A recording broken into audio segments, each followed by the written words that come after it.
And we have some wonderful speakers lined up, and our first speaker, actually, she has a wonderful story to share with us. And she teaches blind and visually impaired kids. Her father suffers from Parkinson's. She is founder and CEO of GMO Gone. Please welcome up Suzanne Goodemote.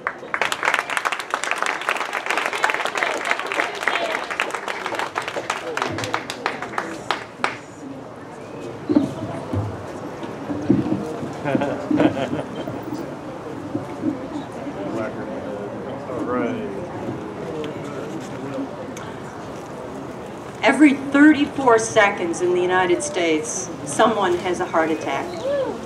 Mine came on February 20th, 2013, in the middle of the night. I was alone, and it lasted about 15 minutes.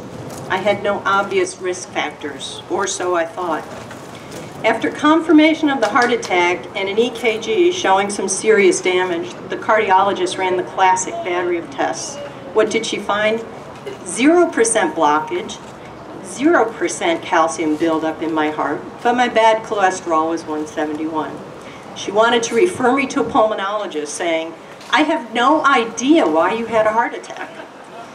I left without taking a referral and decided, after pulling myself back together, that I needed to know what caused this heart attack.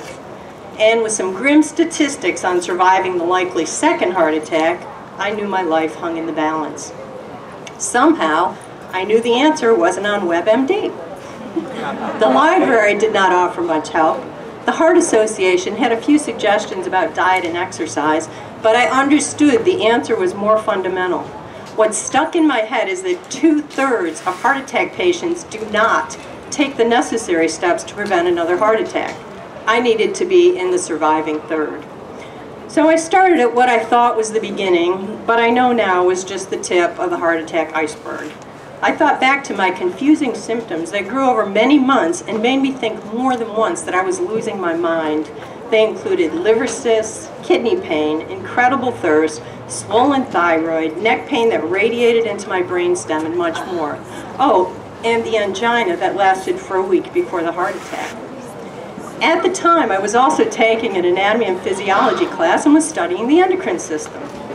Every part of the endocrine system we studied, I had one or more of the potential functional problems, making me think that I was a hypochondriac. Can you guess that I also had my heart attack during the cardiac unit of anatomy and physiology? Yes, I did. True story. Not finding the answer in the obvious places, I retreated to the local healthy food store, my favorite place to shop and to eat. About a month after the heart attack, I was wandering the aisles aimlessly and in total confusion. What was my part in this, I asked myself. Why me? Why? It was in the aisle with the drinks, cookies, and chips that I had an epiphany. Looking around, I noticed a label. I believe that label saved my life. Which label? The non-GMO project label. Without buying anything, I rushed home to start online reading about GMOs, and what I found out made me want to scream and cry.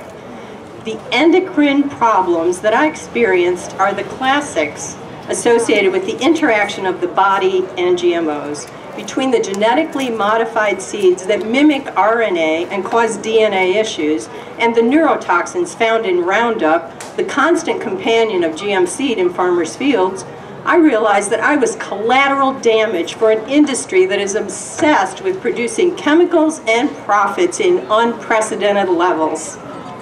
Just how do the seeds mimic RNA and reproduce in your body?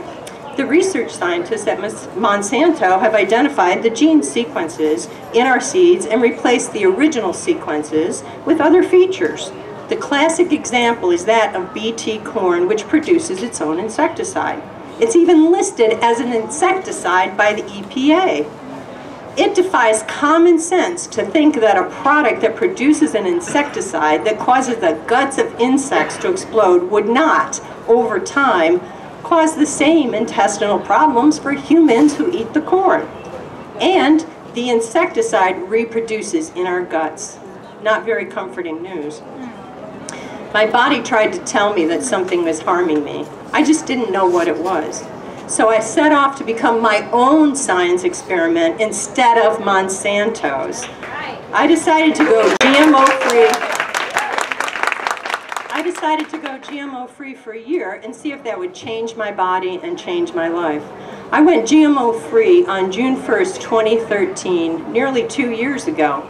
To hold myself accountable, I started the GMO Gone blog, GMO-free for life. Guess what? Removing GMOs from my diet worked. I lost lots of weight, my bad cholesterol dropped to 74 from that 171 in 6 months, and I regained my life. I could be really angry about what happened, but I've decided it's more productive to get the word out that we are losing our health and even our lives to the very thing that is supposed to nourish us, our food. Labeling is the key to every bit of my success. But guess what? Monsanto and friends do not want GMOs labeled. Why? Fear and profits. The more we learn, the more we want to know what impact genetically engineering our food supply will have on our bodies, our water, our soil, our air, the developing bodies of our children, and future generations. Monsanto and Friends, which includes the GMA, Grocery Manufacturers Association, have poured millions upon millions into stopping the labeling of GMOs. For many years, it's been an effective campaign, but you can only suppress the truth for so long. The suppressed information about the risks and consequences is out. We now know there are no long-term studies to validate the safety of GMOs. We also know that we have the right to know what is in our food. The fight in the United States continues. Many of our elected officials have taken considerable amounts of money from Monsanto and Friends in the form of campaign contributions. Many government officials have passed affiliations with Monsanto, as you will hear later. With all the influence peddling, who can you trust? Again, labeling is the best way we have for now to know what is in the food we eat. Please look at the sources of your food. If it says certified organic, there is no GM seed involved. If it says with organic products, GMC can be used to grow part of that food. When a label says all natural, it needs to be looked at closely. This is the most overrated label ever used and has been wildly abused by food manufacturers. There are 64 countries in the world that either ban GMOs outright or require them to be labeled. Some of the same products sold in the United States that contain GMOs are actually not even allowed in other countries. Kraft macaroni and cheese comes to mind. Without uniform labeling, the food supply remains questionable. Read and understand what the labels do and do not say. Until genetically engineered food is labeled, it is up to each of us to decide the level of risk that we are willing to take with our food. My food is local when possible, labeled non-GMO or verified organic. I have not eaten anything GMO for 723 days. I have even stopped buying products that are not verified GMO-free. These include things like cotton swabs, clothing, and even gasoline. You might ask, what have I gained by eliminating GMOs from my life? Quite simply, I have earned the right to age according to the laws of nature and not the will of Monsanto and the grocery manufacturers. I know I have not had that second heart attack. So, join me in telling Monsanto that we have the right to know what we eat and we do not want GMOs in our food. Hit Monsanto where it hurts.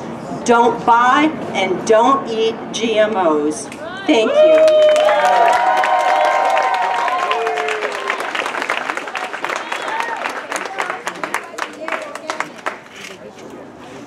Can you trust USDA organic? Well, this is what we have. This is what we have to work with. And I'll tell you that what I do is whenever possible, I buy local. I know my farmers. I've been interviewing farmers. Go on our website, gmovon.org, and take a look at what we have. So thank you very much.